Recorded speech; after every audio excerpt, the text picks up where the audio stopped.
Welcome back to Aether Hour, everybody. I am your host, Conrad Franz, joined as always by Dmitry Kalyagan and a special guest. Today we're going to be discussing all things Syria. If you listen to our World War Now episode this week, you will know that there are a lot of things going on in Syria at the moment as Israel and Turkey continue to face off there. Of course, the al-Jolani, al-Shara new regime has also continued persecuting numerous minority groups. So all of this, of course, has occurred in the aftermath of Bashar al-Assad's fall from power in Damascus. So we're going to be talking about all of that today, joined by a special guest who Dmitry will introduce here in a moment. But Dmitry, how are you doing? Doing amazing, Conrad, as always. Very happy to be here. And of course, our special guest is a good friend of ours, Aaliyah, who actually hails from Syria itself. Her family has lived in Syria for centuries now.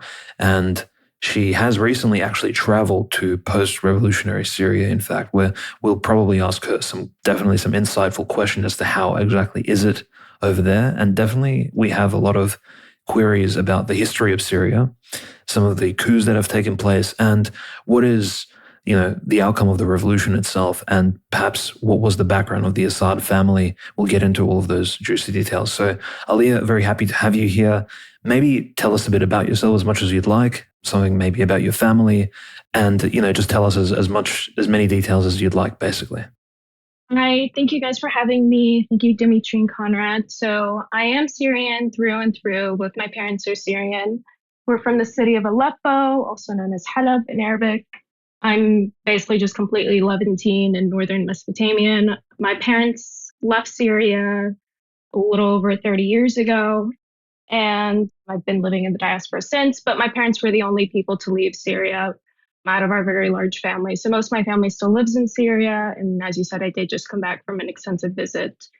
And yeah. That's awesome. And I guess the first question we had, Aaliyah, was in regards to the history of Syria. Like whenever someone opens up a history book, right, about this particular, ancient land, right, going back to the Epos of Gilgamesh, right? And going back to the Epos of Gilgamesh in the time of Noah and, literally the Old Testament, it's mentioned all the time. You just come across this really confusing changing of regimes. In particular, you see Syria had a royal family ruling at one point, and then you had a few coups, and then you had the long-reigning Assad family, which just recently was overturned. Maybe you could give us a bit of a rundown from your particular perspective, because you yourself, of course, are a Sunni Muslim, so you didn't belong to that minority Alawi community that, of course, to some extent was at the helm of the elites of Syria. What was your perspective of maybe Syrian history over the 20th century? Could you give us maybe a summary of that? Yeah, absolutely. And I think it's great that you mentioned Syria's ancient history, because whenever I talk about Syria, I always preface it by saying that Syria is the cradle of human civilization, right? The first settled humans were in Syria, in the Levant, or Mesopotamia, as you would call it, the Fertile Crescent. And you know what? Philip Hitti really says it well in his 2-volume book about the history of Syria, including Lebanon and Palestine. He says that every man, right? So every man can, part of his history comes from Syria. So every human will have, part of his history is the land of which he's originally from, but every human has some sort of tie to Syria because it's seen the rise and fall of so many empires and civilizations. We can take it back to before the Ottoman times. So many crucial historical events have happened in Syria. And it's really embodied when you go to see Syria. You see all these ancient castles and, prehistoric sites. The first written language was in Ugarit, which is in Syria. So its history is very extensive, but we can consider the modern history beginning from the times of the Ottoman Empire until today. So you did mention, yes, Syria did see a kingdom in the modern times, which was very short-lived. That was the kingdom of the Hashemites, King Faisal, which lasted just less than a year, 1920, and he was quickly kicked out because he is a Hashemite and they actually originate from the Hijaz. So that is in the lands of Arabia. The Hashemite family were never Levantines. They're not from Bilad al-Sham or the Levant whatsoever. So that's why they were quickly rejected, along with people just not trusting them and their British ties. But really, Syria's history goes, back to the beginning of civilization. But if we want to talk about modern events, I would really begin with the Ottoman Empire, because a lot of the seeds that were sown during the days of the Ottoman Empire still exist until today. And we kind of just see the chain of events as like a sequence that begins with what happened during the Ottoman.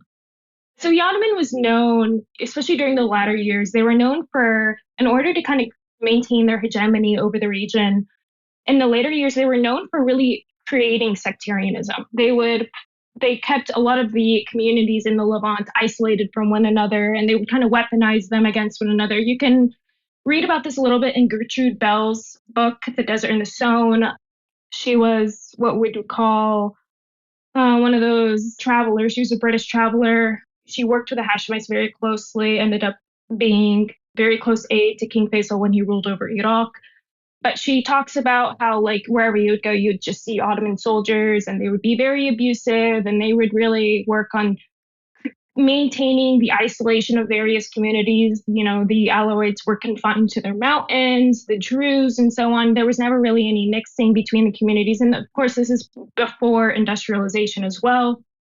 And so that really persisted because they created this kind of sectarian divide in Syria. Even they would have just various militias. For example, they had a lot of like battalions that would be primarily composed of just one sect. Mm-hmm. And they weaponized that sectarianism. And then when the French came in after the fall of the Ottoman Empire, which I think everybody should know that the fall of the Ottoman Empire was entirely engineered by the Donmeg Jews within Turkey, the CUP, and the Young Turks within Turkey. They were primarily Jewish. And they really engineered the fall of the Ottoman in order to kind of create this hegemony over the region, because the ideology of Zionism predates the fall of the Ottomans. So this was always the goal, to break up the region so they could divide and conquer. And so you saw a lot of the violence perpetrated by the Ottomans escalated towards the end. And this was a lot of it was egged on by certain Jewish advisors to the Sultan. A lot of the degeneracy that was being spread was during the reforms that the last Ottoman Sultan had instituted, once again at the advice of his Jewish advisor. Then you saw the three pashas, and the three pashas, Enver, Talat, and Jamal, they were known as being butchers of Syria. Wow. And so they would, at that time, once the first Jewish immigrations to Palestine began, there became a rise of nationalism amongst people in the Levant, because they recognized that there was a threat. And so all of a sudden you would see the Ottomans trying to suppress any sort of nationalism. They didn't want people to unify. They wanted to keep people divided. And a lot of Syrian politicians, Lebanese politicians, Palestinian politicians would be executed by the pashas. And they really did their best to sequester and just suppress any sort of nationalism that could come about. And then you had the Arab Revolt, which was, engineered with the British and the Hashemite family. And I can talk a bit about the Hashemite family, because I think people really believe that this was some sort of indigenous supported royal family, which is certainly not the case. If you actually look at the bloodlines of the Hashemite family, they're actually very Jewish. And I know this is kind of controversial and people say this is a conspiracy, but if anyone actually goes and maps out their bloodlines, you'll see that beginning 3 generations before Hussein bin Ali, who was the Sharif of Mecca and kind of the patriarch of the Hashemite family in modern times, they were Jewish. And then they kept marrying they're also very incestuous. They kept marrying into other Jewish Circassians and Turkish Jews. The Hashemite family would always marry like Turkish Jewish women. They would marry their first cousins, and you just had a lot of this intermarrying so that they could keep the power between themselves. And then Hussein bin Ali is the one who worked with the British to kind of create the Arab Revolt to trigger the collapse of the Ottoman. So on both sides, you had these powers, the powers within the Ottoman Empire, the Jewish groups there working to kind of create the dissolution of the Ottoman. You had the rise of Ataturk and his group of people. And on the other end of things, you also had the Hashemite family working with the British, trying to create the Great Arab Revolt, which was successful. They were able to push out the Ottomans. Then you had a very short-lived, originally Hussein bin Ali wanted to make his sons like the kings of the Arabs. They wanted to rule the entire region from Arabia all the way to Syria. But this was quickly rejected. So first he tried to make each one of his sons a king. You had Faisal tried to become the king of Syria. He was kicked out very quickly. People didn't trust him. He was seen as just a British pawn. And if you actually go and read some of the books talking about this time, people said he was incompetent. He would just go around begging the British for money. And at one point he had to run away to Great Britain because he just wasn't safe in Syria. And then he was made the king of Iraq. And of course, Abdullah, his brother, was made king of Jordan. And that is the only segment of the Hashemite family that remains in power, because eventually the Iraqis kicked out King Faisal from Iraq because of his degeneracy. He was big into alcohol and prostitution. A lot of the members of his royal household and his descendants, like King Ghazi, were homosexuals. This is all documented. And then you just saw that people recognized that there was a need for nationalism because they saw this threat. And so I would say the early modern days of Syria were, it was tumultuous. You're coming out of the very post-colonial time, I guess you could say, because you had the French occupation that began with 1920 from the San Remo Conference. That's when the French Mandate of Syria began. And that lasted until 1946, which was the independence of Syria after this great Syrian revolt, which saw for the first time all of the Syrian sects come together to push out the French. It began with a rebellion of the Druze, led by Sultan al-Atrash, and then you saw leaders from all the other sects starting to come together, and it ended with the Battle of Masalayoun, in which the French were just obliterated in that battle, and then the French left. But the days following that were just riddled with a lot of instability because, certain powers wanted to prevent a strong unified Syria from coming about. And it was just known that there was a desire overall. If you look at the King Crane Commission of 1919, that the majority of the people, over 80% of the people in Bilad al-Sham, or the Levant, so that includes Syria, Jordan, Lebanon, and Palestine, wanted a united Syria. They wanted a greater Syria. And this is people from all sects. So you just saw a bunch of powers trying to do their best to, make sure that didn't happen. So the French Mandate of Syria was the first success of that because they successfully divided Syria from Lebanon, and Syria or Lebanon was integral to Syria. Some of the cities in Lebanon were essentially known as the port cities of major cities in Syria. For example, Beirut was the port city for Damascus. And then you also saw the divide of Syria north from when Alexandretta was taken away from Syria, and that was through a deal that was made between the French and the Turks. And Alexandretta was the port city for Aleppo. And so Syrians at this time really saw okay, our land is being divided, and so we need to do something. We need to create some sort of unifying government. But even the first democratically elected president of Syria, Shukri Kuwatli, he was overthrown in 1949 with a CIA-backed coup and replaced by Hosni Mubarak, who his first act as president in the 2 months that he was able to be president was to try to normalize with Israel. And because this was immediately following 1948. So in 1948, Syria did participate in that war. And then 1949, the CIA once again stepped in because they wanted to make sure that there was never going to be any sort of stable power in Syria. And that really has just persisted into the modern day. They say that the period of 1954 to 1958 were the democratic years of Syria. And then 1958 is when Syria formed the United Arab Republic out of a desperation for stability with Egypt, because Syrians saw Egypt under Nasser and they were like, okay, he's created a strong, stable government.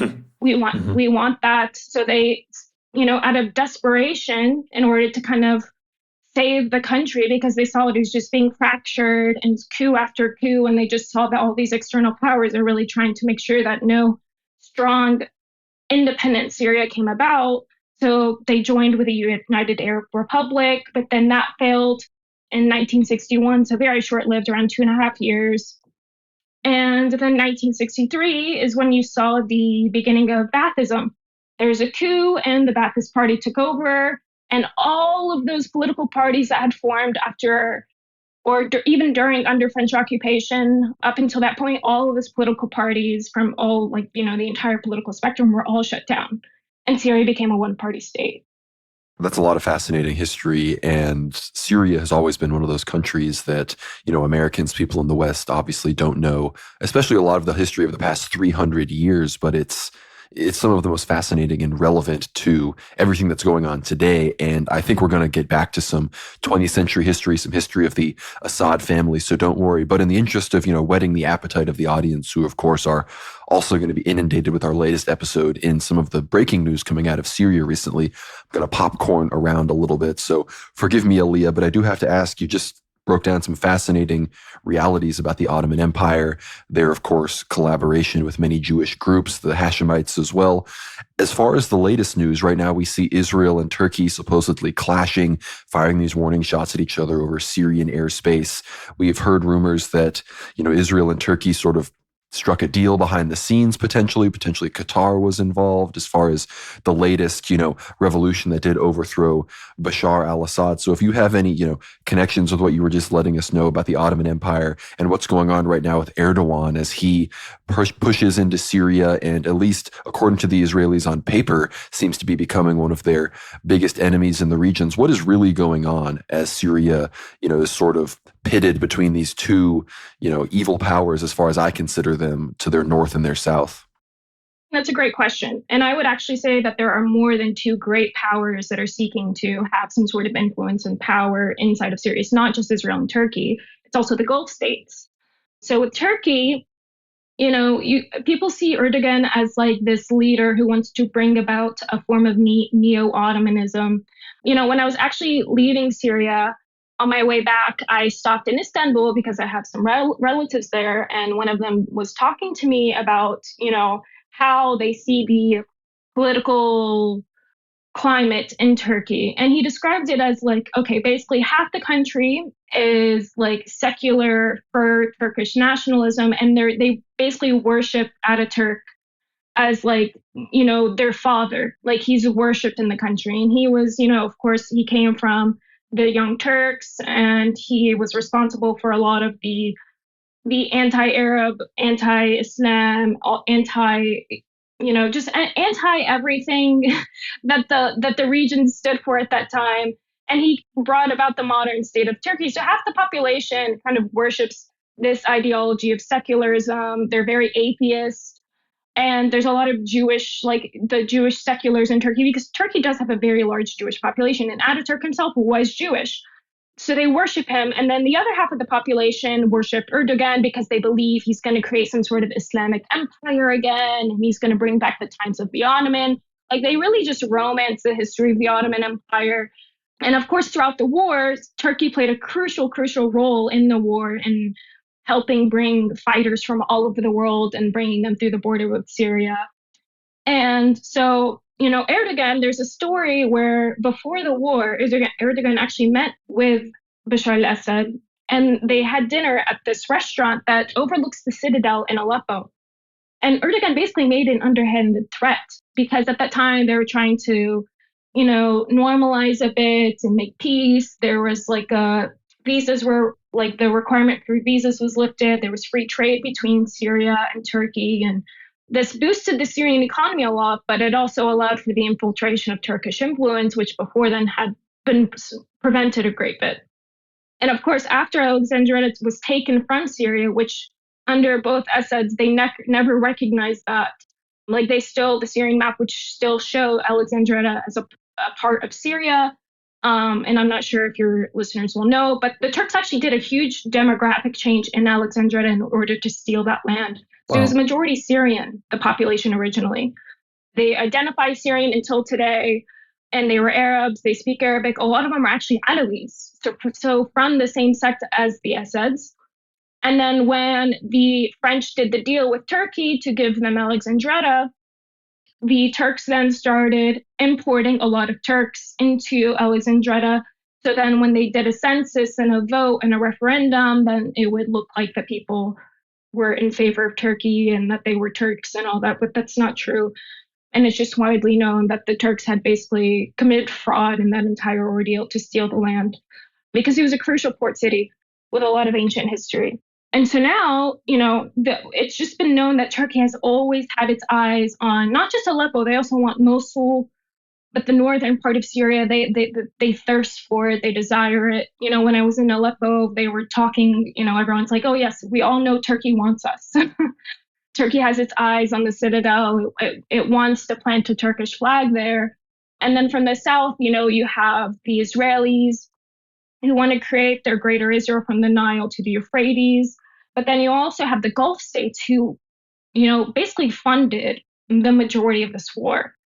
So you have a lot of the Qatari influence, the Saudis, they influence through not only their money, but also through their ideology with the bringing of Wahhabism in the 1990s.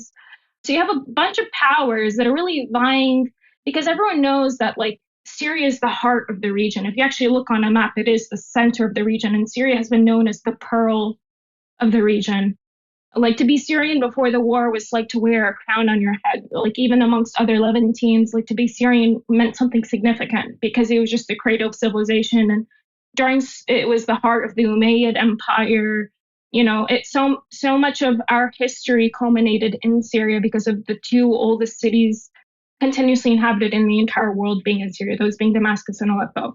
So right now, I struggle to say that there is any real threat of conflict between Turkey and Israel. I think Turkey is trying to exert its influence, but there was actually no fight between those warplanes. I think the Turkish planes tried to jam the radars of those Israeli jets, but they failed. I think it was really just more bark than anything, and the Turks trying to signal to people, because a lot of people kept saying when Israel went on its bombing campaign that completely annihilated all of the Syrian military infrastructure, they're like, okay, where's Turkey? Turkey was here for the revolutionaries. They did all this, and now where is it? Where's its big army when Syria is being attacked? And it kind of created this sentiment within the Syrian population automatically that okay, Syrians are going to be hung out to dry.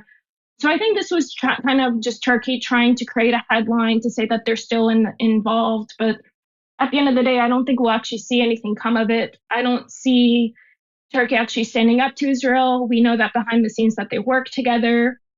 The boots of Israeli soldiers are manufactured in Turkey. Turkey helps supply a lot of the oil to Israel. In fact, nearly 30% of Israel's oil has been coming from Syria, facilitated through a Turkish pipeline. The stolen oil of Syria goes from the area of Syria occupied by the Kurds into tankers, which then cross over the border into Kurdish Iraq. And then it goes from a pipeline in Iraq all the way through Turkey. And then it boards these big tankers along with Azerbaijani oil. And then it goes down to Israel. So Turkey has been facilitating and helping Israel. A lot of steel that Israel uses and its defense industry comes from Turkey. So it's hard to say that Turkey will ever actually do anything. I think if you actually look at the way Erdogan himself puts a lot of respect and reverence towards Ataturk, that at the end of the day, they're kind of in the same boat. I think right now they're just kind of posturing because at the end of the day, I think Turkey wants to take Aleppo and Israelis want to take Damascus for the time being.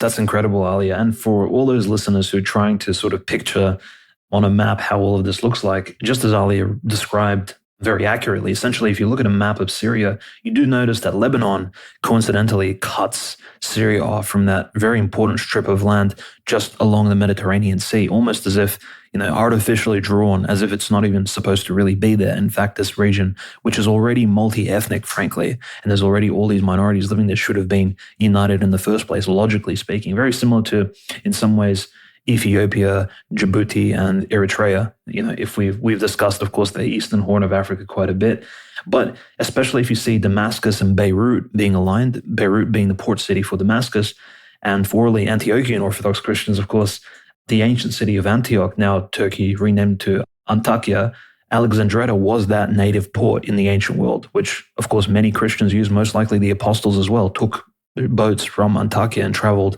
around the Mediterranean as they evangelized the Roman Empire. So very interesting, very ancient port. And of course, Aleppo is only just to the east, only 100 kilometers to the east of that ancient city of Antioch itself, which now I believe is essentially in ruins. And essentially it's just a big giant museum similar to Palmyra in, of course, Turkish-occupied Syria. And really, I think what's curious, Aaliyah, is just how this region, how this particular land united around the idea, at least in the 1950s, of Arab nationalism. Like this was the ideology that it chose, not because it was the most optimal one, but because historical necessity sort of required that. In some ways, perhaps, as even so as the Soviet Union in the 1950s and 60s after the Second World War somewhat just united around this idea of like a conservative version of communism as opposed to a more degenerate Marxism that Lenin, Trotsky, Sverdlov sort of proposed. Because again, there was simply no alternative and there was almost no one alive around from the Russian imperial times to begin reforming the country. So the Soviet Union stuck it out for 40, 50 years after the Second World War, and then, of course, naturally collapsed as the older generations passed away. But here, we almost see that the Ba'ath party, Ba'ath as we say in Russian, but maybe you can help me with the pronunciation here, it was mainly the unifying force. And it does seem like when the US took out Saddam Hussein, who was also a member of this Arab nationalist party, that the Al-Assad regime, it probably already began feeling the pressure in the early 2000s. Could you maybe describe, Aaliyah, that relationship between that Arab nationalist community, especially between Iraq and Syria? They're literally neighbors. They share over, I think, hundreds of kilometers, maybe 1,000 kilometers of borders, of course, in that central Mesopotamian region. And how exactly did the Assads, this family that ruled Syria for over 60 years, perhaps more, how did they react to the fall of Saddam Hussein's Iraq? Because they appear to have been natural allies at some point, at least historically in the 20th century. Yeah, so a big misconception is that Baathism, which I guess is like the most Americanized way of pronouncing it, because you wouldn't be able to pronounce it in Arabic. But Baathism actually didn't begin with the Assad family. This is a huge misconception. Baathism took power in a coup in 1963, right? And that was actually engineered, led by Michel Aflaq, who was a Christian, okay? And then Salah ad-Din al-Biqar, which I think he was Sunni. Yes, he was Sunni. And so the coup of Baathism was led by a Christian and a Sunni, a Syrian. And this was, as you said, it was really created out of a necessity for stability. Because imagine this, picture a landscape where the people recognize that there's a big threat. They've just come out of hundreds of years of Ottoman control. Then they've come out of French occupation for over 2 decades, which both heavily suppressed the people and both created sectarian tensions and strife, trying to isolate the community so that there could be, unifying Syria. At this time, if you actually read some of the books talking about the attitudes of Syrians at the time, they recognized that they were under threat, right? Because what happened? First, the Sykes-Picot cut up Bilad al-Sham, cut up, greater Syria. They isolated Syria from Palestine. And at the time, like Syrians and Palestinians recognized each other as brethren, like they were one and the same people. If you read some of the great ancient travelogues like Ibn Battuta, who was writing in, I think, 1100, when he enters Gaza for the first time, he's entering from Egypt. He says Gaza is the first city of Syria when leaving Egypt. He's talking about then he goes through all the cities in Palestine. He's like, yes, in Ramallah, this is another city of Syria. Like he keeps talking about all these Palestinian cities, but every time he's talking about them in the context of Syria, Bilad al-Sham. And that's why Damascus is nicknamed Sham, or people, even when they're referring to Syria as a whole, at the modern state of Syria, they call it Sham. So there's always just been this feeling of all of the land belonging together. And so first Syrians saw them being cut off from Palestine because the English or the British took over Palestine. Then they were cut off from Lebanon. And as you said, Beirut was the port city of Damascus. Tripoli was the port city of Homs. So they saw themselves like piece by piece, their land being taken from them, being cut off from their brethren by these greater powers. Then Alexandria or Antioch was taken away. And that was actually the port city of Aleppo. And Aleppo at the time for hundreds, if not like over 1,000 years, was a major economic hub. Why? Because it was on the Silk Road. So Aleppo was known for its, they always say Damascus is like the financial political hub of Syria and of the region, because that's where all the great political thinkers at the time were living. They were all in Damascus. And then Syria was known as or Aleppo was known as the economic hub. This is where all the manufacturing, industrialization, the textiles, like it was a major trade hub in the entire region. And so when it was cut off from its port city, it castrated Aleppo in some ways. And ever since then, Aleppo has struggled. And now, of course, Aleppo is competing with Idlib, which is another story. But piece by piece, Syrians saw this threat. Okay, we're being divided, we're being taken over. And imagine if this were to come to fruition, that the Turks would take Aleppo and then the Israelis were to take Damascus. Syria would be completely castrated. Completely castrated. If its two main cities are taken, then there's no hope for the rest of the country. There's no hope for any other province. It's all over, because these two cities are like the pillars, major pillars of the foundation of the country. And so there's this whole misconception, as I was saying before, that Baathism began with the Assads, but no, the coup was in 1963. The leaders of the coup were of all sects. And at that time, there was no major Alawi influence whatsoever.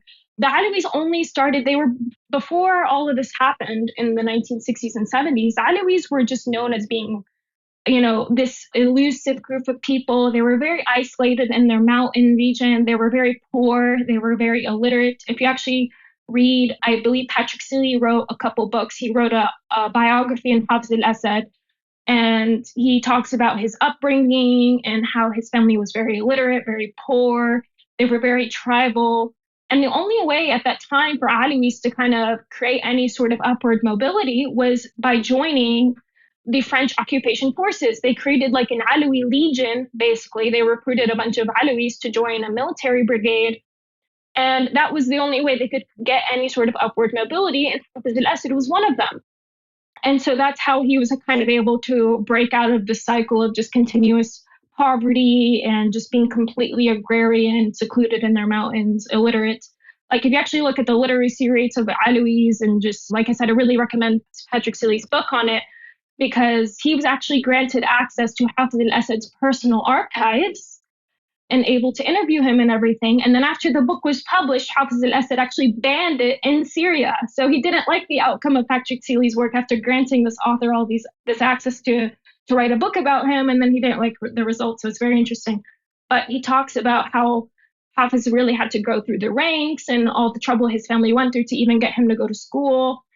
And so after the Ba'athist coup, there was a creation of basically a military committee, because of course they recognize that there's an existential threat here. And so it was after the seizure in 1963 by a military committee that Syria became ruled as like a militarized state. And of course, at that time, if you think about the culture in which at the time it was very frowned upon to join the military, it was just a poor man's job. It was only really poor people, and like I said, the majority Alawi sect, because at the time the elites of Syria were the Sunni merchant class, hailing from Aleppo, Damascus, the Sunni merchant class, and then the elite political class.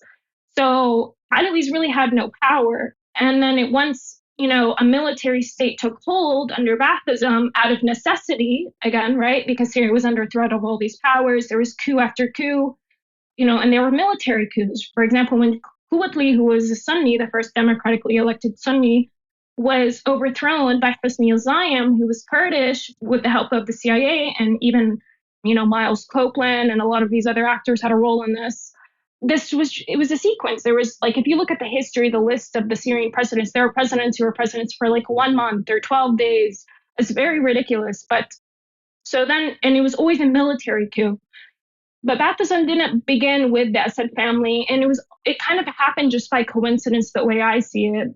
And this is just my perspective, that Hafiz al-Assad ended up being part of these military committees by virtue of having used the military to kind of bring himself upwards and out of the mountains.